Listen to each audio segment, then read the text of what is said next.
All right. Well, happy Wednesday, everyone on the call, and welcome to our webinar for today. With us is Guy Wallace, who is a world-renowned speaker and legendary thought leader in our world of instructional design and talent development. And we are so pleased to have him here for the second time. First time this year, but second time uh, in a very short while, providing insight to you all. Today, Guy is going to talk specifically around the topic of performance analysis, and we'll go a little bit further into that in a few minutes. I did want to first introduce myself and show you the faces of our team. I am Rose Esmal Perry and am the past president for the chapter. I've been a volunteer since 2012 and love this motley crew that I work with. All amazing leaders and individual contributors within the organizations that they serve, as well as serving our members here on the ATDCFL board. A few of them are in attendance today, assisting with the production of this webinar. And then I also wanted to bring your attention to some cool new things that we're doing. So we are kicking up our super interesting groups again, and these are groups that meet informally on different topics such as learning experience design, coaching and consulting, and the CPC. And then we're going to kick off a vendor spotlight. We are in communication with several vendors of products that may be of interest to you that members have asked about, and we are coordinating webinars where they will showcase their product so that you can learn more about them. And then additionally, bringing to light about being a power member. I've been a power member with ATD, I think before they were calling it that, because it was back when it was ASTD and back, I don't know, like 2005 or something, when some of you were probably very, very wee ones. But ATD is an amazing organization to be a part of. That is one of the reasons I've been a member for so many years. And a power member means that you belong both to the national organization that has so much information to impart, as well as the local organization, us, who bring events to you like the one that we're holding today with Guy as the speaker. This year, our theme for the 2021 year is how to build a high impact learning organization and using that capability model as a footprint, as a blueprint, sorry. And so all of the webinars and events that we will present to you will follow that theme and have something to contribute regarding the different capabilities within the ATD model as that in that theme. So today's, of course, is on performance improvement as it relates to that capability model. Additionally, our dates for the annual conference are set, and that is going to be in July 22nd and 23rd. It will be held online, and the theme is how do we navigate this next normal using trends that are emerging in the field of talent development. And so that brings us back to our speaker of the day, Mr. Guy Wallace, who I am, as I said, very happy to introduce to you. Guy Wallace is a performance analyst and instructional architect. He has been designing and developing performance-based instruction, training, different types of learning and performance support content for enterprise learning and their business critical target audiences since 1979. Additionally, he has been consulting since 1982 and has served over 80 clients as a consultant, primarily clients that are in Fortune 500 businesses. He started as a training developer at Wicks Lumber in 1979, and then became a training project supervisor at Motorola's Training and Education Center in 1981. In 2010, he received a very prestigious award from ISPI. It was the highest award that they give anyone, which is an honorary member for life, for his contributions to not just the technology of performance improvement, but also to the society, ISPI as a whole. And he has been approved by 2 successive boards within ISPI. He has also, since 1982, specialized in curriculum architecture design, and in 1984 co-authored several articles on that approach for Training Magazine. Additionally, Guy has completed his curriculum architecture design consulting project since 1982, and that was back in 2018. I imagine he's probably worked on a few more since then. His work has gained him numerous awards, some of the more notable ones at General Motors, HP, and Siemens Technology, and external awards from organizations such as NSPI, ISPI, and of course, ASTD, which is now ATD. So it is my great pleasure, everyone, to give the floor over to Guy Wallace. And if you'd like to learn more about him, I will be putting his website information in the chat for all to follow his work. Guy, you have the floor. Thank you so much for all of that. Good day, everyone. I'm here again. I was here back in October, and I did a webinar for the chapter on curriculum architecture design. And this is what we're going to talk about today is performance analysis, which is one of the 4 types of analysis that I do as part of all ISD efforts, curriculum architecture design being one of them. That's when you determine the performance-based needs, determine what existing content you have that fits those needs, and then you architect all the gap content around the existing content so that the business leaders can prioritize where they want to put their money. I'm going to share my screen here and get the slides up. Can you see those?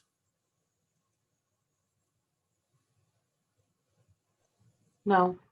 No? Okay, what did I do wrong? Not yet. Operator error, obviously. All right. Do we have it now? Yes. Okay, good, thank you, sorry.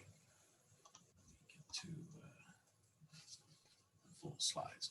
So we're going to talk about performance analysis, and to me, this is how I anchor both instruction and performance improvement efforts beyond instruction back to the authentic performance competence requirements back on the job for the target audience, for the learners, if you will. I'm going to give a little background, and then we're going to, I'm going to do some little demos, and then I've got a couple of exercises that I will ask you to do. You'll do these on your own, and then we can talk about that via chat as we go through this presentation. Let's see here.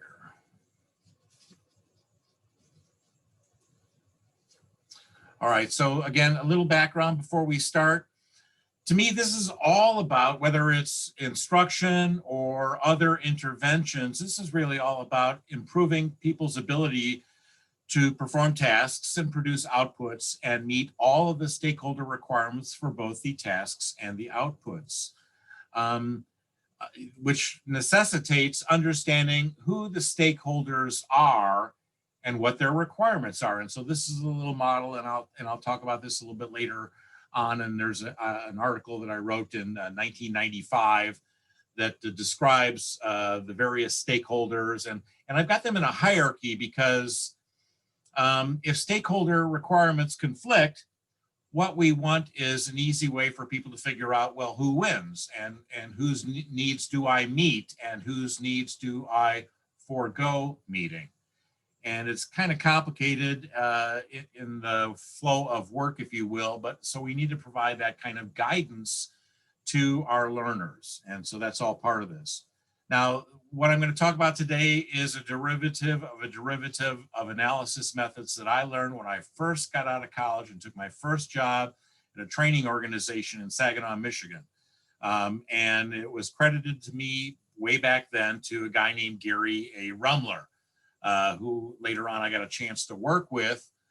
He passed away in 2008, but he was a key mentor of mine, and I owe him greatly for what I've achieved in my career.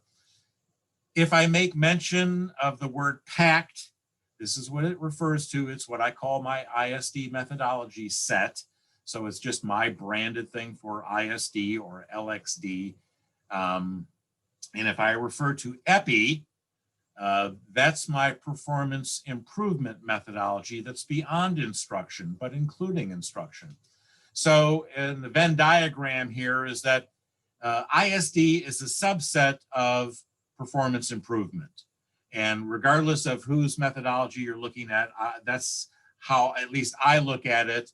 And when I created my methodologies for doing projects, for training and developing other people to do things this way, I did this quite deliberately. I started with ISD, but in the back of my head, as I was doing that and formulating it all, I was cognizant of the fact that there's more to performance than individual people's knowledge and skills. And so how do I tend to all the other variables of performance? I'll talk a little bit about that as we go through this. This is the general systems model. This was created by Gary Rumler and Dale Brethauer back at the University of Michigan in the early 1960s. And so this was kind of central to my development as I learned about things. I take a process or systems view of things. And so this model is kind of central to this. Now, this comes from a quarterly newsletter that my organization did back in the late 90s. And you see very on the left there, there's the input, and that flows into the processing system. These are where tasks happen, both be physical tasks and cognitive tasks. And so that's where you produce the output, and then the output comes out on the right and it goes into a receiving system. So one of the things to think about is that every output is an input downstream. And you can get feedback back into your own processing system from the output itself. You can measure it before you ship it, if you will, or you'll get feedback from the receiving system, the recipients of your outputs downstream. When I published this, Gary Rumler said at the time, oh, I screwed up. I forgot there's a different kind of feedback, and I should have included that in that. So number 6 in the numbers at the bottom of the graphic there would be consequences. It's a type of feedback, but if you ship poor outputs that become poor inputs downstream, there may be consequences to that, such as they quit ordering from you. They don't do business with you anymore. And so that's another feedback type, a specific type of feedback, just not data, but there could be positive consequences, more orders, or negative consequences, less orders or 0 orders going forward. Anyway, so this is kind of central to my performance orientation. Something else that impacted me greatly back in 1981 when I joined Motorola is I came across the Ishikawa Diagram. It's also known as the cause and effect diagram, the Fishbone Diagram, many different names for these kinds of things. And this is the 1980 version of this thing with the 4 M's. It was sometimes called that, the 4M model: men, materials, methods, and machines. Of course, men would be people nowadays. We're not so male-centric in these kinds of things. But this was created by Dr. Ishikawa, who was a professor back in Japan in the 1950s. And so this was part of the quality movement of post-World War II Japan. Now, I've taken this and made this very complicated, as you can see here, and I'm going to get to a simpler version of this in a moment. But you can see I've changed the orientation from left to right to be more of an upstream, downstream orientation in terms of outputs as inputs flowing into the next process box, if you will, and then continuing the flow. And there's all sorts of feedback and consequences. That's what the little FB and the C's are, if you can see that in the screen that you're looking at this on. And and there could have been more arrows to that, and I could have made this even more complex, because the world of performance, the world of processes, the world of workflow is quite complex. And so I'll take a couple of steps here to get this a little bit simpler. Okay, that's a little bit simpler without all the feedback and consequence loops in that. And what I want to get to is this notion of a process or processes, however they're bundled. When we look at, well, what are the variables for performance that we'd want to understand and look at as we're trying to improve that or maintain that? We need to look at the process itself. That's one of the things I learned from Rumler, is that the first thing he looked at is not the human being, and we need to train him, and you take every training request, and the first thing he would focus on is, so is there a process? And if there is it adhered to? Does everybody follow the process? Yes or no? And if not, why not? Because what he found is that most problems in workplace performance were due to the fact that there wasn't a process in the first place. It's an informal process. Everybody's doing it every which way. Lots of variability in that, lots of issues inherent with all that variability. So that's probably where you might want to start, is fix that first. The second thing that he taught me to look at were the environmental enablers, what I call the environmental asset enablers. But one of my phrases here is adopt what you can and adapt the rest. So some of this language is maybe old school. We'll change it for your performance context and make it resonate with your audiences. But within all those environmental enablers, the data and information, the materials and supplies, I'm sorry I'm reading this to you. Some of you may have small screens and can't see it. But there's tools and equipment, facilities and grounds, budget and headcount, and culture and consequences. Well, he taught me to look at the consequence system to see, are we punishing good performance? Are we rewarding poor performance? And that's the second thing I would look at after looking at the process. Do we give good performers extra work to do? And do we give less work to the people who aren't doing very well, because then we just have to do rework or whatever? So what's the consequence system in place here that drives performance? And that's part of the culture, how we do things around here, what we accept, what we tolerate, what we won't accept, what we won't tolerate. That's all part of the culture and consequence system as I've labeled it. Again, change the language here to meet your needs. And then at the top of the fishbone, if you will, are the human asset enablers. So what do the humans bring to the performance process party, so to speak? Well, they bring awareness, knowledge, and skills, and they bring their physical attributes or capabilities. They bring their psychological attributes or capabilities, and they bring their intellectual attributes and capabilities, and they bring their personal values. So either all of the things that the human brings and has is conducive to the process, is adequate to the needs of the process, or it is not. Now, most of us in the ISD instructional design kind of business, learning experience design, we're focused on those awareness, knowledge, and skills. But there's other variables to performance. And so when we're doing our projects, hopefully we're given the opportunity to do analysis before doing design, before doing development, or whatever framework or model you use. But we need to understand, so what's required? Because if I have another phrase here, and that is, all requests for training should be, for new hires, should be expected. All training requests for problem solving should be suspected. What Gary Rumler found and what the late quality guru W. Edwards Deming found was that most performance problems are not due to the individual, and they're not due to their lack of knowledge and skills. It's due to other variables. And there's a whole bunch of different models, somewhat similar to this, maybe looked a little bit different with different wording. But basically, that's what we want to look at, is that we want to look at, well, so if we've got a process problem, then we need to figure out, well, what are the root causes beyond the symptoms that we might be looking at or given information about? We need to really look for what's at the root. and it's more likely going to be more than one root cause. And so we need to have some sort of a framework to do a diagnostics of all of that. Anyway, so this is my model. This is central to what I do when I'm doing performance analysis. I want to understand that process, the performance of the process, and then that leads me, once I have that really clear, and that's what we're going to talk about today, I can then do some sort of a systematic deriving of all of these other enablers. We're not going to be talking about that today, but that's where this leads to. So this is just one part of the type of analysis that I do in these kinds of projects. Maybe you'll have questions about that as we get that a little bit further into this. So now I'm going to shift gears here into, so what are the outputs of performance analysis?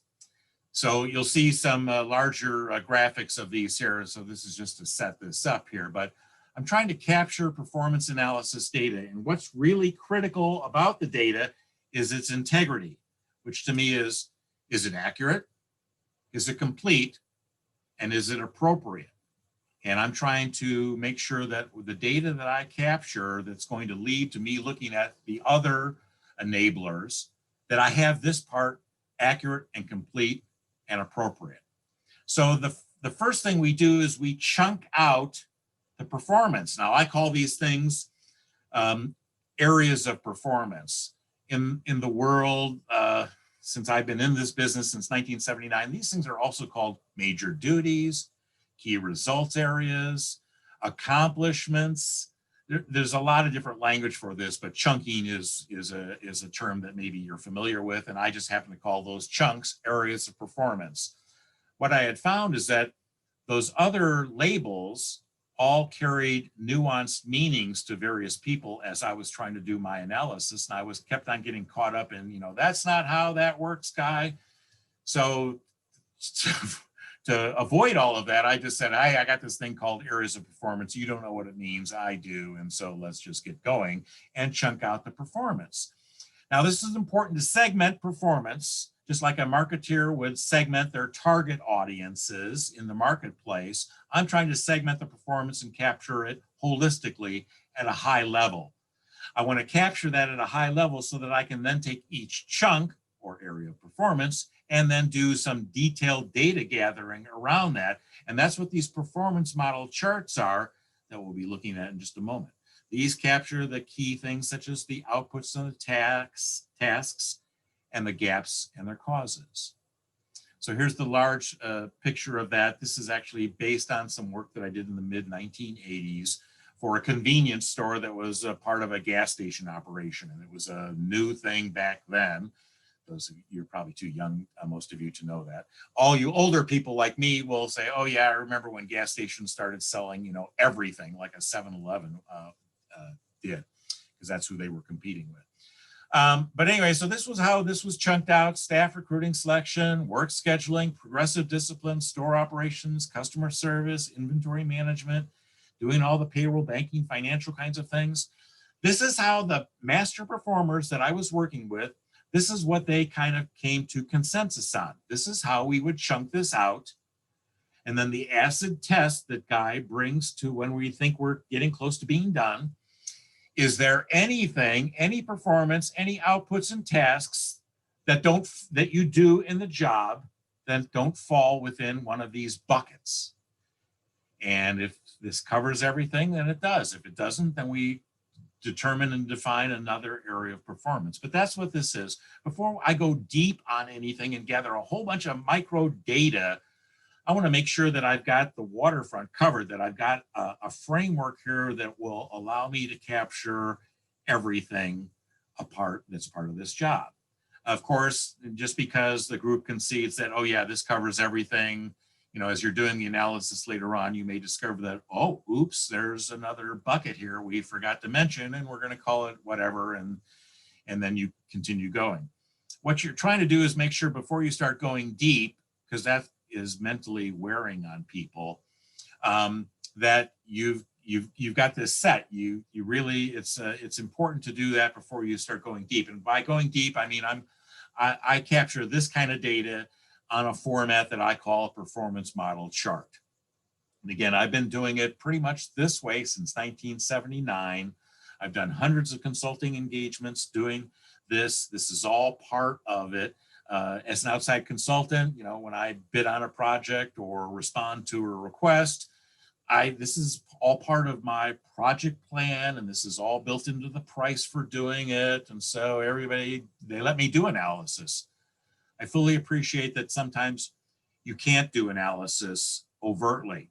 You have to go covertly. You have to find some way to figure out, so what the heck are the big chunks of the job?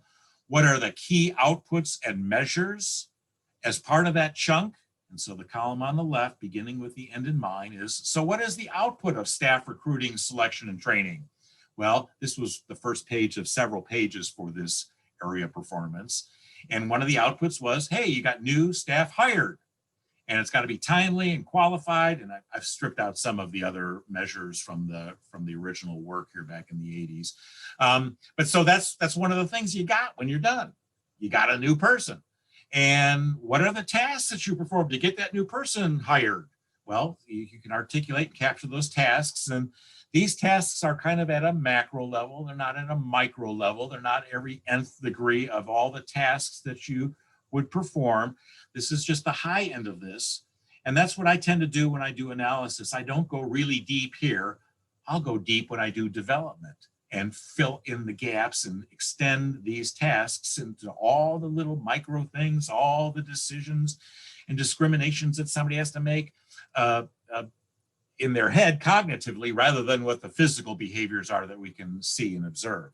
So my purpose at this point here is to gather enough data about this performance, the outputs, the associated tasks, and then in the middle there's the roles and responsibilities. So who's doing what? Who's doing that first task? Who's doing that second task?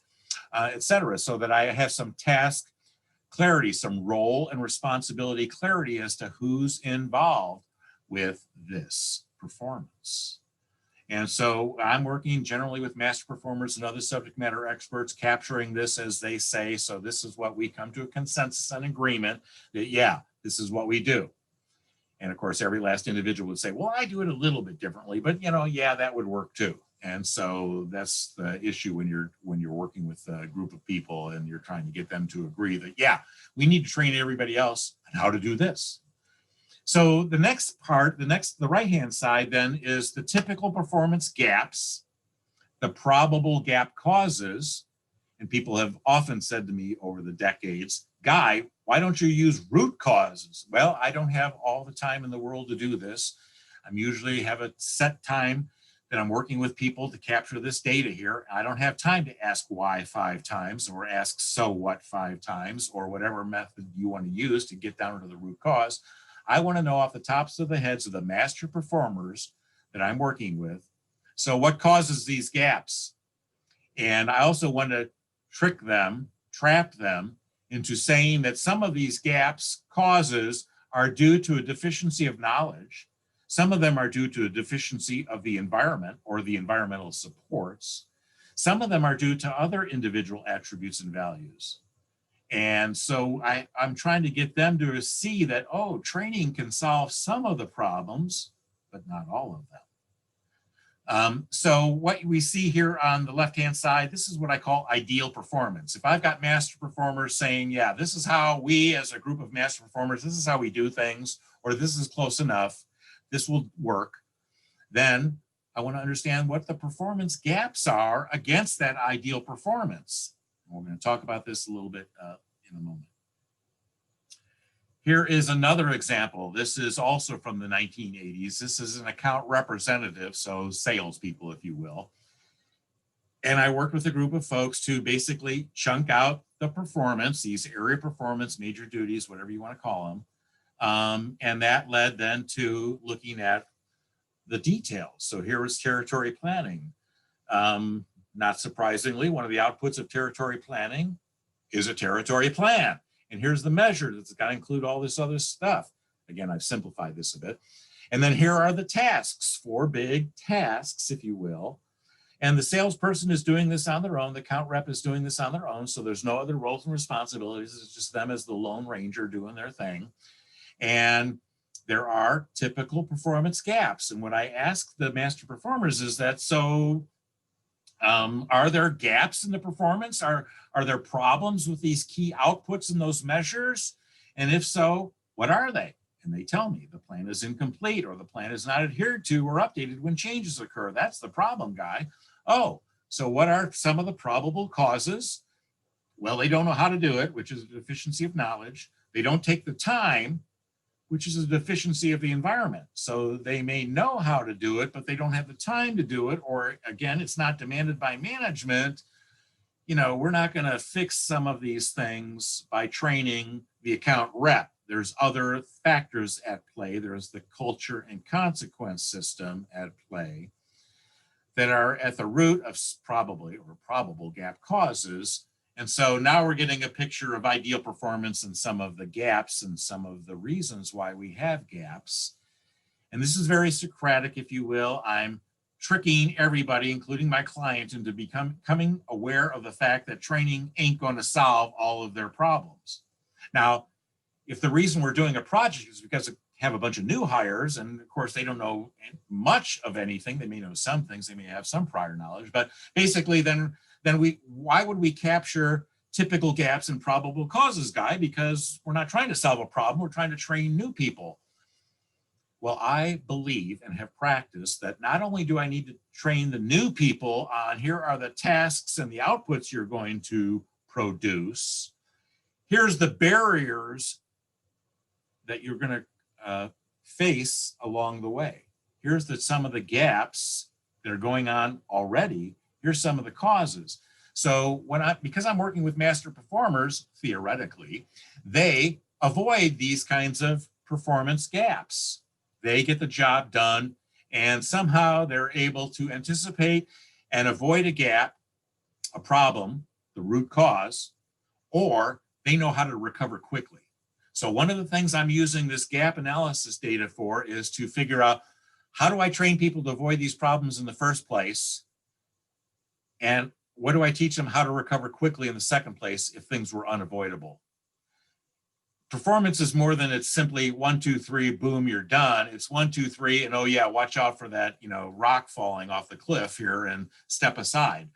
So we've got to train new people in what the real authentic performance context is, which includes sometimes barriers to their performance. So it's not easy 1, 2, 3.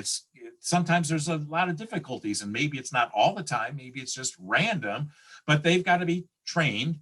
They've got to learn how to anticipate these problems and look for these kinds of problems. And so this is my way to capture all of that. And I don't have all the detail in the world here, because after I do my analysis, I'm going to do some design, and then I'm going to develop the content. And that's when I've really got to get all to the nth degree detail about how to avoid these problems, how to recover should they be unavoidable. Now, so here's a little demo here before we get to a Q&A portion of this. So I've used the term instructional experience designer here because, I'm trying to be young and hip. But so it's pretty much the same thing in my view as what good instructional systems design has always been about. But that's a conversation for another time. So Guy would ask somebody, I have a blank page in the front of the room on a flip chart. That's usually how we do this. You can do this virtually too. We'll talk about that at the end of the session. So what's the one big chunk of the job? I would ask a group of instructional experience designers, and they might say, well, we do instructional design, just like the job title says. Oh, okay. And so I place that in the center of the page, and then I try to figure out where to go from there. And I usually go, so what do you do before that? And we'll talk a little bit about that. But so the idea here is to capture that, and then we're going to detail out that part of the job, instructional design, and you're going to identify, so what's the key output from an instructional design? If you're in that chunk of the job when you're doing an instructional design, what's your final output? Well, sometimes it's called a design document. Okay, so we can write that down. And I'm not using words here because I want you to conceptually grasp this. I might say, well, how do you know a good instructional design document from a bad one? And people would tell me. And so I'd write down the key measures. using their wording, their language, not messing around and changing it to noun, verb, or verb, noun. I don't do that. I capture what they've said.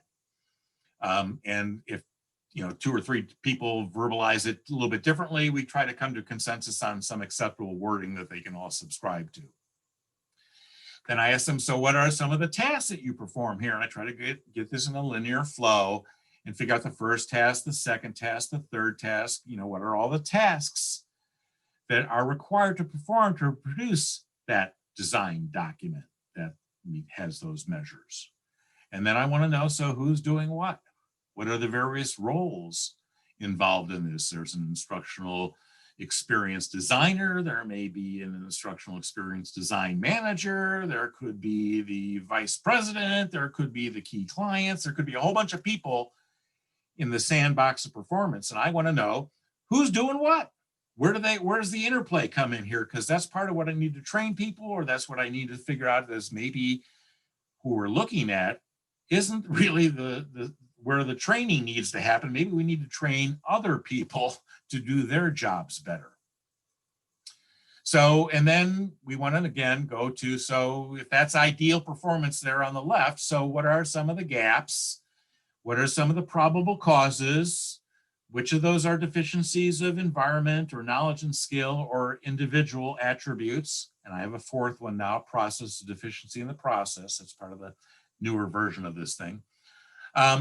And so we try to capture that. And then we say, are we done? Is that pretty much it? And either it is or it isn't, and you continue working this, or basically you move on to the next chunk of performance. So now Rosa's going to field the questions and give them to me so that I can try and answer anything that you have. Yes. I'm looking at the chat, so she's doing that for me. Yes, please pose your questions in the chat, and then we will direct them to Guy. Guy, I love what you've said so far, and I'm actually one of those people who can, because of my young age, remember when gas stations started doing those things. So I'm right there with you. And I love the quote that you said about, you know, all training for new hires should be expected and everything else suspected. Can you elaborate a little bit on that, you know, regarding that other training as we wait for a couple of questions? Yeah, so, you know, it's a no-brainer that new people coming into a job, most likely, not always, most likely don't understand what the job tasks are and how to do it and what they got to produce and what the measures are. You know, how does the world look at this? And with measurements, there are formal measures. It's what the corporation, the enterprise says, this is how we measure things. And then if you ask a master performer, they're going to tell you, oh yeah, and some of those are, you know, we don't even pay attention to them, Guy, because there's other measures that are even more important. There's an informal measurement system behind all of this stuff. And if I'm going to train people to be successful in their jobs, I got to know what the formal measures are. I got to know what the informal measures are so that people can win at the game of performance. So you should expect a training request to come in for new hires. Yeah, of course, duh. But when a training request comes into you because there's a performance problem and somebody needs to solve it, however they articulate it and label that, you got to be suspicious of that. Now, that doesn't mean that you should rebuff their request and say, well, are you sure it's a training problem? I mean, I learned from the late Joe Harless back in the mid 80s that not to do that. He was tired of people, you know, saying, oh, you shouldn't be an order taker, you should just push back. And he thought, well, that's just bad practice. We should say, sure, I can help you, and I can help you even more if I can do a little analysis and basically get to what are the performance requirements, what are the gaps, and what are the causes, so that we can make intelligent decisions about how to make investments for improvement. And maybe training will be a part of that, and maybe training won't be a part of that. But so that's kind of where all this comes from. And so I was oriented in that kind of a performance orientation, area of, you know, training's not going to solve anything, instruction's not going to solve everything, learning's not going to solve anything. So how do we begin to look at that and work on behalf of our clients, our customers, and help them improve the performance? And Any questions, or should I go on? no, we did get a question, and thank you for that. The one thing I have as a sign in my office is, in God we trust, all others bring data. And I think as, designers and performance improvement practitioners, sometimes we have to go out there and find the data ourselves and Right. help get to the root cause.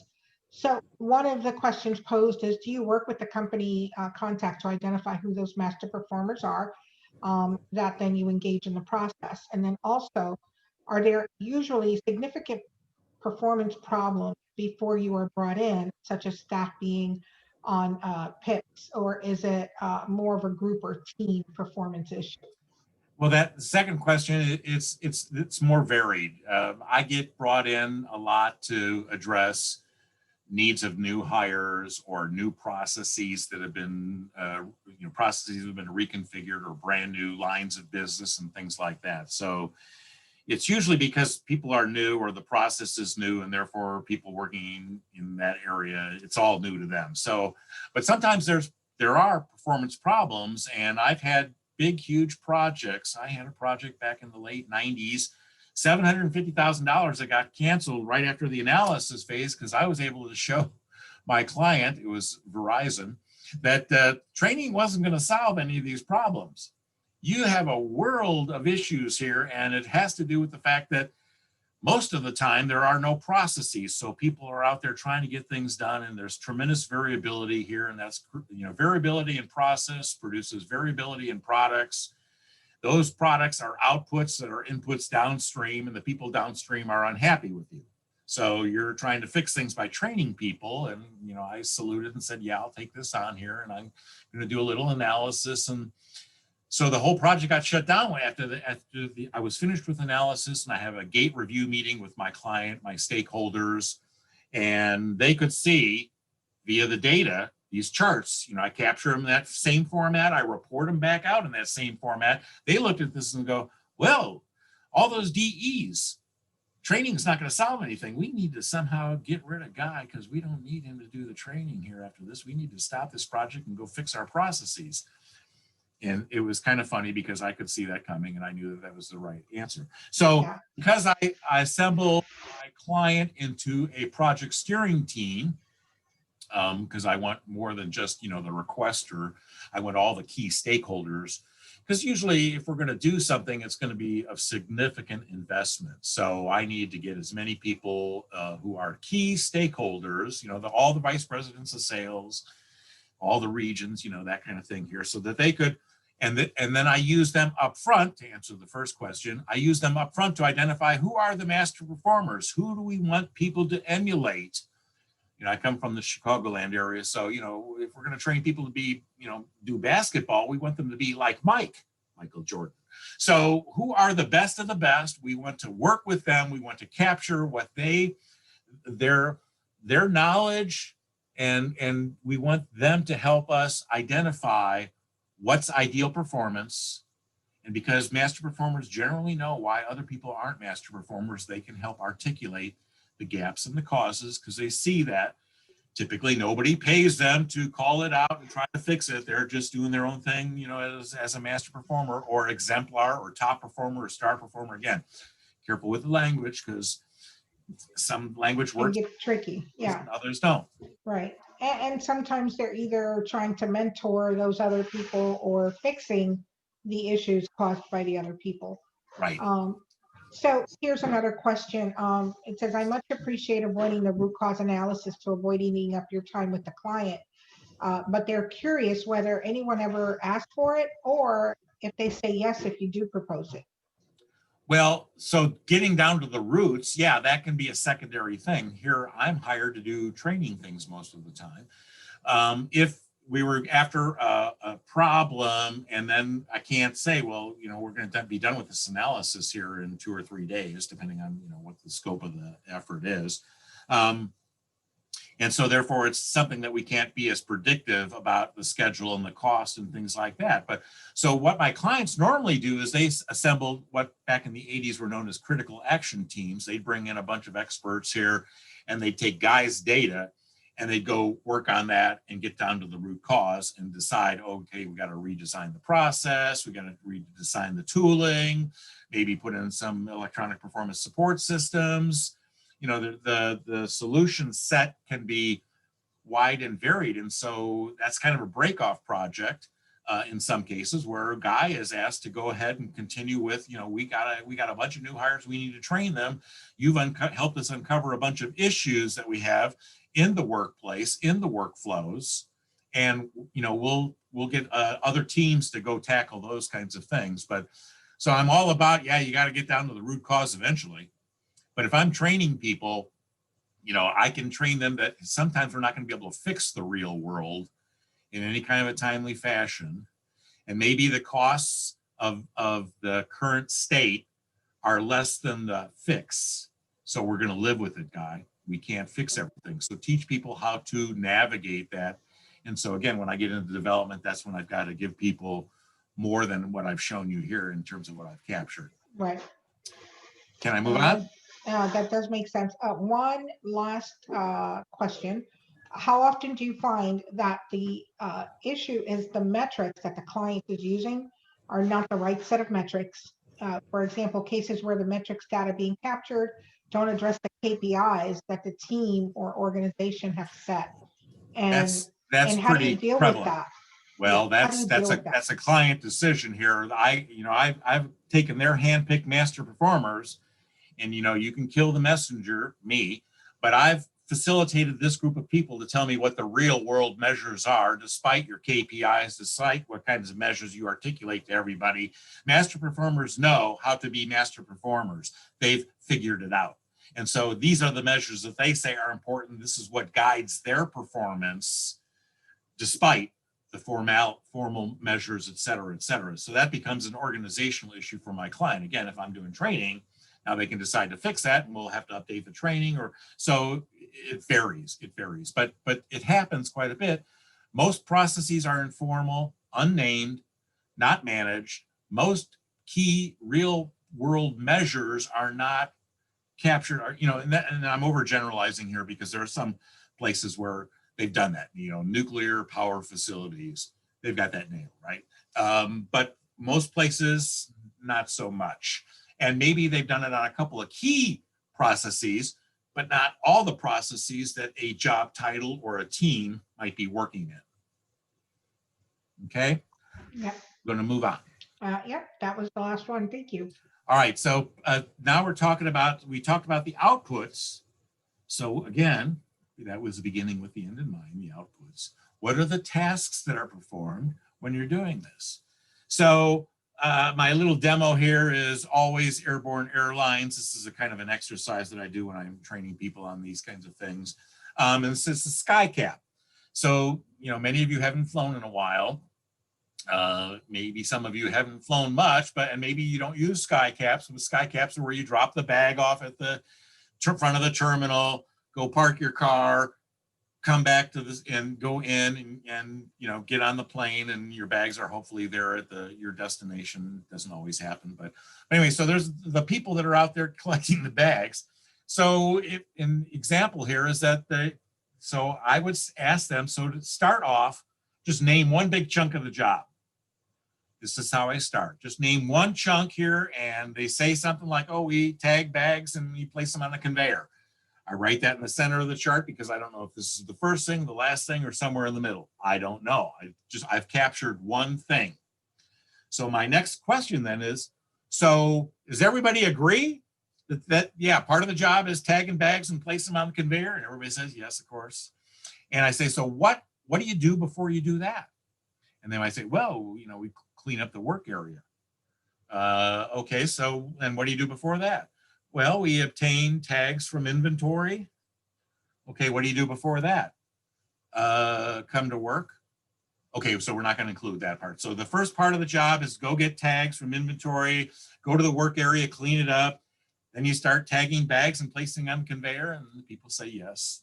My simple demonstration here. So then I say, okay, so let's start where that tagging bags. So what do you do after that? Well, we place the tag.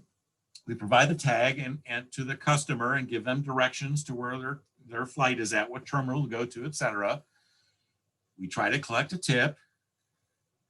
And then we, there's this end of shift paperwork and all that. So my point here was that you place a stake in the ground, you get one area performance or major duty or chunk of the job, and then you go upstream from there until you bump into the start of the whole thing. And then you go back to where that first area performance that you captured, and then you go downstream and you try to capture that. And then the acid test is there anything that you do in your job last week, last month, last year that isn't captured in the details of these chunks of the job? And the answer is either yes or no, and you go from there. So to start with the areas of performance, and when I've trained people, this is the most difficult thing for most people, is to frame the performance before we go and get all the details. They would grab the first thing, tag bags. Oh, okay, let's get the tasks and the details and the measures and the who does what and all the deficiencies and all these kinds of things. And I've seen people do it that way, and I would avoid that, because you exhaust a group, and when they're done talking about that and you ask them, so what else do you do? They go, nothing, we're done. Can we go on break now? Can we leave this meeting, get back to work? And I'm just being a little facetious there, but basically that's it. You can exhaust them. They can go so deep on something that they think they've captured it. And then, so I like to get the whole big picture down and then go to the details and then number them in a reasonable, logical sequence to get everybody to agree on it. Not that that's exactly how you would train them and all that stuff, but what I'm looking for are primary workflows. Tag the bags, give the tag to the customer, give them direction, collect your tip, and you're doing 3, 4, and 5 all day long. You're cleaning the work area maybe once or twice during a shift. You're obtaining tags from inventory maybe once or twice in a shift. At the end of the shift, you may have some paperwork to do. You got to clean up your work area before you leave. And all day long, people come up and ask you, not giving you a bag, you're not going to collect a tip, but they're going to ask you, where's Terminal 3, where's Gate 47, whatever. And so you got to do that as part of the job too. It's just being, customer service oriented. All right, so this is again that example from the 1980s on the sales rep, the territory planning. So I asked, so you're a sales rep. What do? Do you make sales calls? And they go, well, we call it a customer call. So that's a D in this picture. So I said, oh, so that's okay. Customer call, cool. We don't have to call it a sales call, And so what do you do before you do that? Well, we do planning and preparation for that call. Oh, well, what do you do before that? Well, we do account planning, because as we're driving around our territory in this particular case, we got to figure out who we're going to call on. Every time we go there, every second or third time we go to that territory, part of the territory. Oh, so what do you do before account planning? Well, territory planning came up. And what do you do before that? I don't know. They didn't know. And so we said, okay, I felt like I bumped into the very beginning of the whole process, if you will, as you're framing it. So we went back to customer call. What do you do after the call? Well, there's all sorts of follow-up here, sales follow-up. Hopefully we made a sale in that customer call, and we got paperwork. We got to make sure that our company, we're advocates for the customer guy. And so we have to make sure that, everything's going smoothly and they're going to get it on time and not damaged, blah, blah, blah. And then there's a bunch of reports administration, and there's personal development. But anyway, so this is how that group of master performers decided they would frame their world of work, and all the details fell within these 7 buckets. Any more questions about that? This is at the top end. This is all about areas of performance before we get into the details of the performance model charts. And everyone feel free to put your questions in the chat or raise All right, your so hand. I'm going to move on, Rosa, because we're getting short on time because Guy talks too much. All right, so performance analysis, the tasks. So I've got this performance model chart. This is a format that I've been using pretty much the same way since the early 80s when I was a consultant. And, and I'm not going to use words here. I'm going to frame this in terms of, so name that output. We've got this chunk of the job. What is the key final output?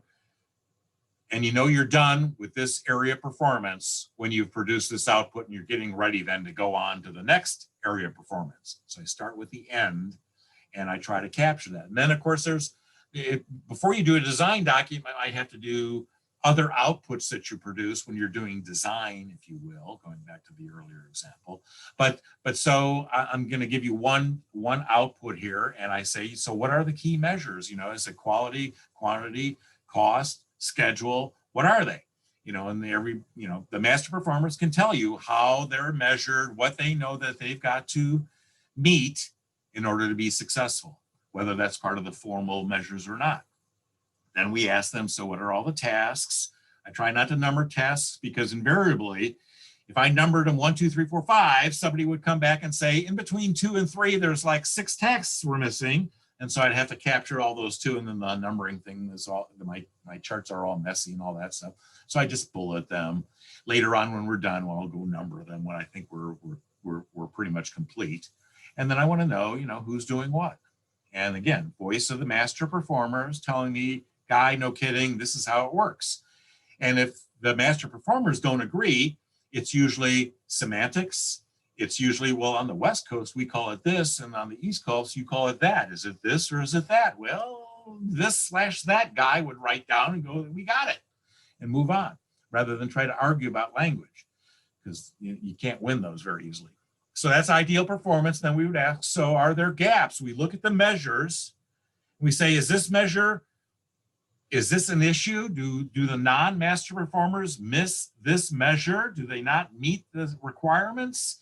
And the answer is yes or no. And we capture it if it is as a gap, however they articulate it. And then we say, so what do you think causes that? Why is that? And they tell us, and then Guy says, well, that looks like a DE, a DK, or a DI, or whatever, because I'm trying to get them into this notion that not everything is solvable by training or instruction or an experience. So we capture all that stuff. And the key thing here is that the measures, I have to do a good job getting those measures down so that I can identify what the gaps are. Now, what also happens is that somebody comes up with a gap and there ain't no measure for it. What do? Well, obviously, you've missed a measure.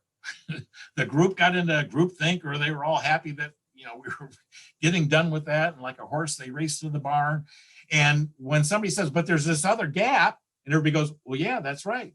Well, then maybe you're missing a measure and you've got to go back to that column and you've got to capture that too. So this is not just a linear process. This is back and forth. And so I've made it look a little bit linear, but it's not. So don't be fooled. This is, again, the example here, the territory plan. It's got to meet all those measures. Here is a bunch of tasks. Here's who does what. They say the plan is incomplete. The plan is not adhered to. And here's their causes as they think of them off the top of their heads. Now, just because you can get a group of master performers to come to consensus on anything does not make them right. But who else would you ask? Where else would you start? And so this is just a starting point. You've got to be ever vigilant. You've got to know that there could be other things here that this group didn't capture. Now, I go after trying to figure that part out. Is it accurate, complete, and appropriate? You know, I don't know, because I don't do this job for a living. So in my review processes, and as I work with this data, I will continue to find out new things. All right, so it's 12:28 according to my clock here, and I would have had an exercise for you, but I've talked too much, so my apologies. And I'm going to stick around for another half an hour, but some of you may have to leave. But I would have you do an exercise taking one of your summer jobs as a kid or as a high school student, and take your job and then you chunk out the areas of performance for that job. And the next part of the exercise would be doing a performance model chart. Now, at the back of the PDFs that were sent out with your invitation to this, there's what I call 2-ups, 2 slides per page. And at the end of the full slides are these 2 formats so that you could, print them out if you needed to, wanted to. You don't have to, of course, but you can articulate. So for your own kid job, what were the chunks, and then what were the key outputs, and how are they really measured in the real world? What are the tasks? Who's doing what? What are the gaps? And as a kid, you don't often know in your initial jobs, who's who's doing well and who's screwing up. But maybe you do. And so you can identify, well, here's some of the typical problems maybe I had when I first started. So I'll just pretend they're typical. Maybe they're not so typical, but this is where I struggled. And the cause was because I didn't know, or, you know, the machinery that I was given to work with didn't work too well. The saw was dull, whatever the issues are. So there is one question here, Guy. Okay. The question is, what methods do you use to validate what the master performers offer up? Well, I take it to my, so there's a couple of answers here. So I've got a project steering team. You can call it what you need to. It's where I've got my client, the requester, and the other key stakeholders as kind of a committee. And we do a gate review meeting. We show them this data. And either this resonates with them and sounds true. They may not like it, but it sounds true because it comes from the master performers that they handpicked. So it's not that Guy made this up, saw something, misinterpreted it. No, this is what the master performers said to Guy, and he wrote it down in front of them, and they all agree that that's right. So that's how we're part of the validation for this. But I've had clients say that, you know, you take 12 people out of a you know, a 12,000, and the N is very small, too small. So we would create analysis review teams, and I've done this on several occasions, where I've taken this analysis data and taken it to the various facilities where this job title reside and review it to them. And we go into a big conference room and we put up all the charts and we give them a presentation and show them the whole thing and let them walk around the room and mark up the charts where they think something's missing. And we've embellished or fixed the data to make it more accurate, more complete, more appropriate by doing that kind of a review process. So again, it depends on the significance, the high stakes nature, high risk performance. You tend to want to do those kinds of things to make sure you really got it right. But I also do analysis when I'm doing design. And I also do analysis when I'm doing development. And then I go and pilot test the content to make sure that it works, that it'll be successful, and there's, people, what they can achieve in the training environment, and then they go back out on the job. And so you can look at, does it really transfer? Does it have a positive impact back out on the job, and all of those things. So it depends on the stakes, high stakes, medium stakes, low stakes of the performance here, where you want to really focus and make sure you really got it correct. If it's a nuclear power facility, yeah, you're going to work at this really hard and get this right. If it's a sales environment in a retail store, my client may not be willing to go to that length to get something out there, and you can always do continuous improvement on it. But there's some cases where you just don't want to do continuous improvement. You want to really get it right the first time. And then you want to do continuous improvement as the world of work changes on people. Any other questions? That's the last one in there. I don't have any more. I guess, if folks could let us know by a show of hands if they want to stay on and ask additional questions or interact more, maybe talk about, Well, they can do that. Let me wrap up the presentation here, and those who need to leave can leave, and you're recording this so they can do that. But so how do my preference has been since 1979 to work with groups of master performers and other subject matter experts. Now, you can call them subject matter experts. That's what the world generally calls them. But I got burned in 1981 because I had a corporate subject matter expert, and they hadn't been in the field for 7 years. So when they helped me create training and we pilot tested it, it bombed because they weren't current. And so I've learned to ask for current master performers, people who were master performers yesterday before we meet, so that I've got the most current mastery that I'm tapping into. Now, so I do face-to-face meetings to gather this data on flip charts and paper the walls with flip chart pages and things like that. It's kind of like Agile, Scrum, design thinking. This just happens to be my version of it. I've been doing this for a long time. So I have a facilitated group process with a team of master performers. Now, I've done this virtually a couple of times. Way back in the 1980s, my client AT&T had video conferencing capabilities from conference room to conference room all across North America. And we tried it, and it didn't work very well. But today, what we have doing Zoom and things like that, you can capture this kind of data virtually. You can. On the right-hand side of the slide here, it's traditional subject matter interviews or master performer interviews. We can do observations. The quality movement has Gemba. You do a Gemba walk and you go down to the real world and see what that looks like. And you can review documents and those kinds of things. But I've never felt that I could do interviews, observations, and document reviews and come away with what is really needed to understand things at a nuanced level, to really, really capture it correctly. So I prefer working with groups of master performers and other subject matter experts. Maybe you need somebody from regulatory affairs to be involved because the master performers may or may not be, you know, up to snuff on what the regulatory environment is or what the regulatory environment might change to. So there's other people besides master performers that could be involved in the meetings. There could be new performers, novice performers. There could be supervisors and managers, and there could be experts from other areas that are associated with what you're focusing on performance-wise. So there would be another exercise if we had time, but we don't. So there's a couple of articles here. The URLs are at the bottom of the page. This is about the stakeholders. This is the article from '95. There's different versions of stakeholder. So don't be fooled that, you know, you got to figure this out in your environment. Who are all the stakeholders? You know, are we after, you know, societal responsibility? We got a government that we got to deal with their laws, regulations, codes, and things like that? Shareholders, of course, we can't spend their money, spend $1 and get 50 cents back. There's, you know, board of directors, there's customers who lead with requirements, but they don't sit at the top of the hierarchy. If the government says that's against the law, we'll fine you, throw you in jail. Doesn't matter what the customer wants, but the customer leads us in terms of what their needs are. And then we've got to contend with all the other stakeholders. So that article explains that. There's a 25-page PDF here on modeling mastery performance, which is what we tried to cover today. And then systematically deriving the enablers for performance, that version of the Ishikawa diagram, my version of it that I showed you way back at the beginning of this thing. Here's the 1984 article that was published in the NSPI journal at the time on how to use a group process to create models and matrices. We covered the models in this.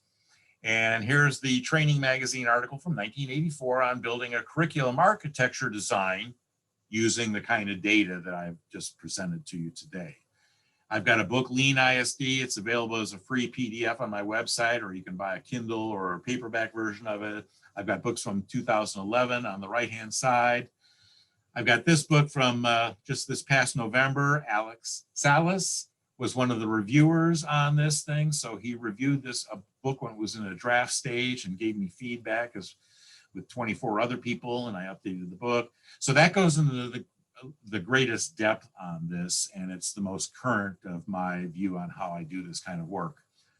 It's really all about performance competence, performing tasks to produce outputs to the stakeholder requirements. So you got to have a way to figure that out. I've got one way, it works for me. There's many other ways to do this. Thanks for your time today. I'll be happy to hang out and talk about this further with you all if you can stay. And but thank you for your time. Guy, thank you so much. There is one other question that did come up, and I think it's a very interesting and relevant, you know, being the times that we're in. So what tools do you use to capture the data virtually? What do you find that works well? Well, I've created, back in '94, I created an Access database that I use to capture this data. But so when I'm doing this virtually, I would use, it's basically a spreadsheet. So you can create a spreadsheet that captures this kind of data, and then whatever mechanisms you had. But I had something that worked end to end, so I could capture the data in analysis, manipulate the data into various chunks, and then use that in my design methodologies. And then so then I have the designs as part of the database, and then I'd go do developing the content in whatever modes and media that were appropriate that were called out in the design. Okay. So, but my clients who have embraced this and gone off, and they've watched me do it a couple of times or whatever, and they've done it on their own, or they've asked me to train them, they basically use spreadsheets to capture this data. So, but back in the day, because I've been doing this since '82, before we had all that stuff here, we used to just do this on paper with pens, and we'd create templates at the Xerox machine and then fill these things in and then cut them up with scissors and tape. And, so there's no excuse not to do this thing. You can't go, well, I don't have the technology to do this. I've been doing this since before there was really usable technology to do this. That's right. I remember that, having flashbacks, a little PTSD of some of that. Guy, I don't see any more questions here. Again, thank you so much for your contributions, not just to this chapter, but just in general to what we do every day. I'm sure that, like myself, many of the people on the call have used many of these methods in their creation of solutions, and not even known, that you and folks like, Rumler were the contributors to the to what they were doing. I know I was the best teller, so I was one of those proficient people that you would have called upon, and that's how I got into training, because I had mastered the techniques and was doing it well, and so I got picked to be the one that trained new folks, and that, is what led me to my career. And so I didn't always have that foundational history and context of who created what, who invented, all these tricks and things that we use on a day-to-day basis. So this is why I love having folks like you and other, thought leaders who have been pioneers, really, of the work we do, join our webinars and present to our members. So again, thank you, because there is no substitute for hearing about real experience, right? So, there's theory, but then when you actually do it, that's really, what tells. And so thank you for that. And just remember, adopt what you can and adapt the rest, right? That's what I've done my entire career. So that's what you're going to have to do too. Not everything the way I do it is going to work in your context. You may have to make some adaptations. That's right. That's right. And the folks on the call are also singing your praises and thanking you as well. Dan Gibson is saying that they have implemented the CAD process and found it extremely effective. So kudos to you and your team, Dan. And it goes to show, it works. It works. He should present to the chapter then on what he's done, what he's had to adapt, what his experiences were, and how they've done perhaps continuous improvement on the methodology. I've done so many of these kinds of projects, and they're kind of done the same way each and every time, but actually not always. They change because you have to make adaptations to deal with your client's real world situation and constraint. That's right. So Dan, I hope you take Guy's challenge on and present to the chapter. We are always looking for speakers who can bring good content to the members. You don't have to be a world-renowned thought leader with all the accolades and awards that Guy has. If the content is worthy of members listening, we want to hear it and we want to present it. So definitely let us know if maybe that's something of interest to you. I don't want to take up too much more of anyone's time. On screen, you do see our upcoming webinars and events that we've got scheduled because of COVID, and also in big part also because of the huge area that we, Central Florida, serve. We have been digital way before COVID. So when COVID came, we were very well poised to deal with being virtual. We actually have members of the chapter who are in other countries, a couple in South America and two that I know of in India. So most of our programming is going to continue even when COVID lets up to be virtual, just so we can serve our members. But we will at some point go back to face-to-face. So always check our website for the events that are coming up.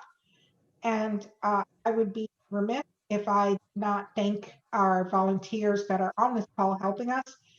ATD chapters and ATD Central Florida are 100% volunteer led.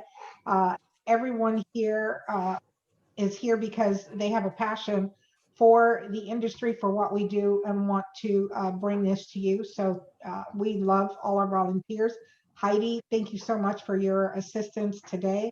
I really appreciate you.